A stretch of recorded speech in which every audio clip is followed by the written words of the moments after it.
guys, welcome to the next installment of Resource Management. This one is the guide to the Villains campaign. Resource Management is my system of how useful a character is unlocking content and gaining sustainable resources. Game modes that characters score in Resource Management is can they unlock a legendary, useful for monthly events, best option of challenges the highest tier, Dark Dimension efficient, dues and doom raids, number of campaigns, and arena. And Resource Management is not a free to play list. All characters are ranking no matter how you obtain them. So how my guide works for campaigns. Well, I'm going to use the example we used in the previous Heroes campaign. So these are the first 5 heroes you start with. And I still didn't change the language of this one. Anyways, you get Elsa Bloodstone through the current calendar that is currently in the game. You want to replace the character with the highest ranking in Resource Management. And in this case, it is 104 here with Shield Operative. So your new team should look like this.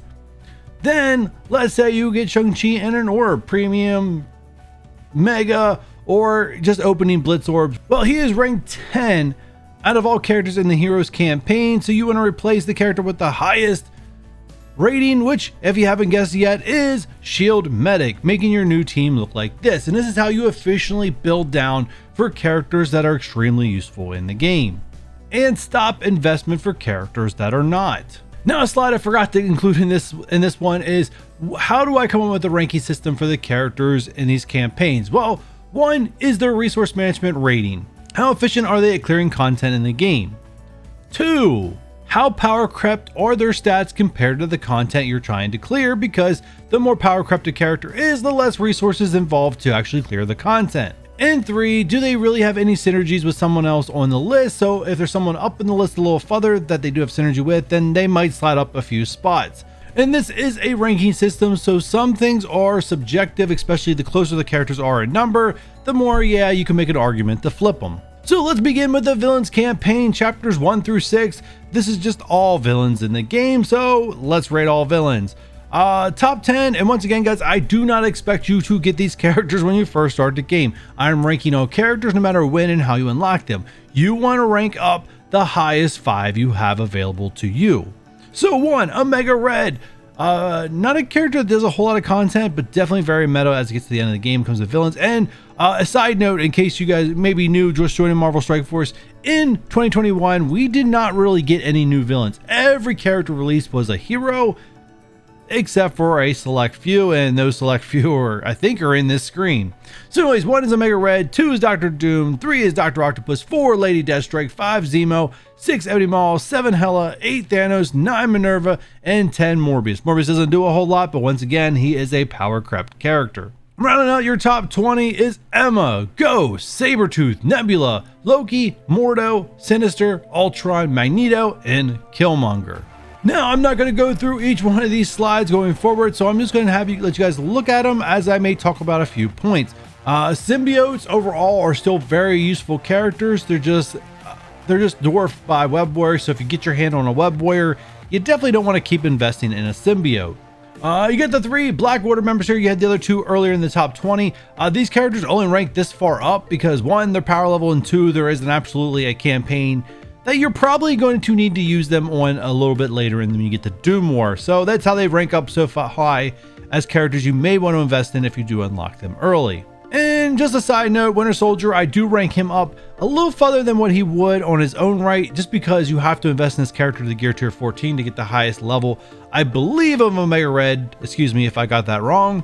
So you already have to invest a lot into him, so it does move his ranking up that it's not wasted resources. And then we start breaking into characters that are totally skippable if you're able to. There's not a whole lot of great villains. Some of these you do need left for legendary, so I understand if you need to build them for that. And we're getting to the bottom once again, just more characters you can skip. Some of them, like the Kree minions, you need them for Nick Fury. And then rounding out your bottom 6, if you can avoid these, do so. Now, Monstrosity, I do want to say something about Monstrosity. Now, when I rank the AIM characters, you only need 5 of them for certain content if you're looking to try to be efficient with your AIM characters and clearing content. I do recommend Researcher over Monstrosity just because of sustainability and able to clear campaign nodes. Monstrosity would be a better fit for AIM in game modes like War and Arena, assuming that you want to use AIM in those game modes. Then I would take Monstrosity over Researcher, but clearing content in the game, definitely Researcher over Monstrosity. And once again, Dormammu is currently unrated until more people have him. So maybe later this year or beginning of next year.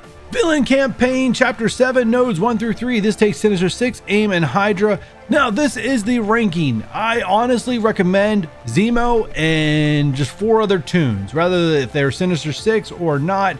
The 3 nodes in here, and I've covered this in the past, there are nothing but minions in these 3 nodes. Zemo has a huge advantage when playing against minions that makes him a lock, and you can get him in the raid store.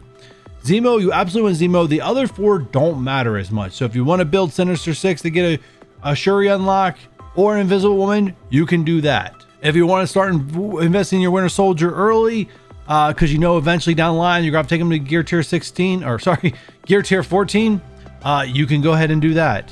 And then rounding out your next 20, this is where your AIM comes in. So as a complete team, AIM is your best option. They can clear it with the least amount of resources. As a team, less amount of resources invested. But there's another thing that I do want to hit on, but it won't be this guide. It will be the next guide that I talk about. That one thing that pretty much makes AIM obsolete. Don't really need them for this campaign. Hydra minions, doesn't matter if you're bringing Red Skull. Any Hydra minion is just fine. And then at the bottom of your top 20 is the 2 Sinister members that if you're going to rank 5 of them up, those are the 2 you can skip on. And then the remaining characters, which are bad. Villains Campaign Chapter 7, Nodes 4 through 6, Mystic Villains. Your top 20 look like this. Doom, who you most likely won't have by then. Hela, you'll need luck unlocking her, as her campaign node to farm her is actually this campaign itself. Ebony Maw, Loki, Mordo, Thanos, Morbius. Once again, Morbius is a great character to get right now, as this content will be much easier with him on it thanks to his power creep. Elektra, Ultimus, and Juggernaut. And then rounding out the final 20, yeah, there's not a whole lot of characters you can use here. I wouldn't recommend any of these characters, but once again, there is a thing, I'll just spoil it for you guys right now. There is a thing in the game called ISO that you will have unlocked by the time you reach these campaign chapters that will be hugely beneficial to this campaign. Next up and last off is Doom Chapter 7, Nodes 7 through 9. By here, you should just use your best villains, and you should have enough good villains to be able to clear this, no problems. And that wraps up Resource Management, the guide to the Villains Campaign for those that want to be resource efficient and quickly clear all content in the game. If you guys enjoy this one, do me a huge favor, hit that thumbs up button. If you're new and haven't done so already, hit that subscribe. Don't forget that notification bell if you want to be notified anytime a resource management gets added or updated. And I'll catch you guys in the next one. Bye.